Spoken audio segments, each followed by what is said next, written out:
وَلَقَدْ رَآهُ نَزْلَةً أُخْرَىٰ عِندَ سِدْرَةِ الْمُنتَهَىٰ، وہ جو بیری کا درخت ہے جو انتہا ہے، مخلوقات اس سے آگے نہیں جا سکتے۔ اِذْ يَغْشَى السِّدْرَةَ مَا يَغْشَىٰ مَا زَاغَ الْبَصَرُ وَمَا طَغَىٰ، اور جب کہ اس بیری کے درخت کو ڈھانپے ہوئے تھا، جو ڈھانپے ہوئے تھا تم نہیں سمجھ سکتے کیا ڈھانپے ہوئے تھا، وہ تجلیات باری تعالیٰ، تم اس کا اندازہ نہیں کر سکتے، تمہاری زبان میں کوئی لفظ نہیں ہے جو اس کی تعبیر کر سکے۔ اس یغشی السدرۃ ما یغشا، دیکھیے کس قدر اس کو مبہم رکھا گیا، جبکہ ڈھانپے ہوئے تھا بیری کو، جو ڈھانپے ہوئے تھا تم نہیں جان سکتے، جو ڈھانپے ہوئے اللہ کی تجلیات ذاتیہ، خصوصی تجلیات اس بیری کے درخت کے اوپر پڑ رہی تھی۔ لقد رأى من آیات ربہ الکبریٰ ما زاغ البصر وما طغیٰ۔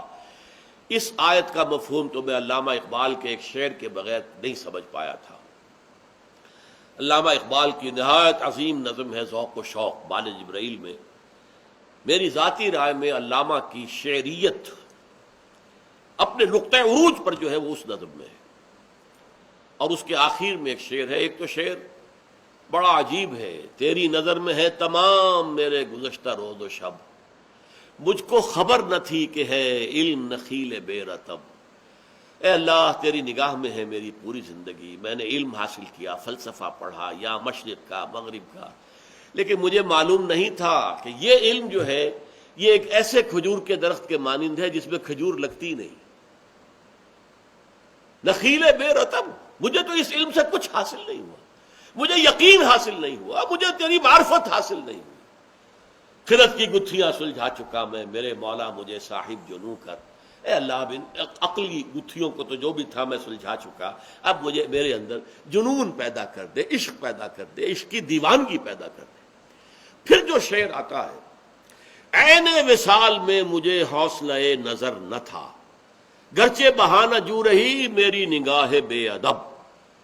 عین جب اللہ تعالیٰ کے ساتھ میرا قرب اتنا ہو گیا تھا کہ عین وصال جسے میں کہہ رہا ہوں، عین وصال، اس میں بھی مجھے نگاہ کرنے کا، دیکھنے کا حوصلہ نہیں تھا، میری آنکھ میں اتنی تاب نہیں تھی، توانائی نہیں تھی کہ میں تجلیات خداوندی کا مشاہدہ کر سکوں۔ گرچہ بہانہ جو رہی میری نگاہ بے ادب، اگرچہ میں بے ادب ہوں، میری نگاہ چراتی رہی کسی طریقے سے، بہانے کرتی رہی کہ کچھ نہ کچھ جھلک دیکھ لوں، لیکن تاب نہیں تھی، ہمت نہیں تھی۔ اس کے برعکس کیفیت ہے جو سورہ نجم کی اس آیت میں آئی، ما زاغ البصر وما طغیٰ، نہ تو نبی کی نگاہ ٹیڑھی ہوئی، کج ہوئی، یعنی جب آپ کے سامنے فرض کیجئے کہ ایک دم بہت بڑی روشنی کر دی جائے تو آپ نگاہ ہٹائیں گے کیونکہ اس روشنی کی آپ تاب نہیں لا پا رہے، نہیں، نبی نے دیکھا ہے، نگاہ جما کر دیکھا ہے، اس کے اندر یہ تاب تھی، یہ توانائی تھی، یہ صلاحیت تھی۔ ما زاغ البصر، ان کی نگاہ کج نہیں ہوئی، ٹیڑھی نہیں ہوئی، چندھیائی نہیں۔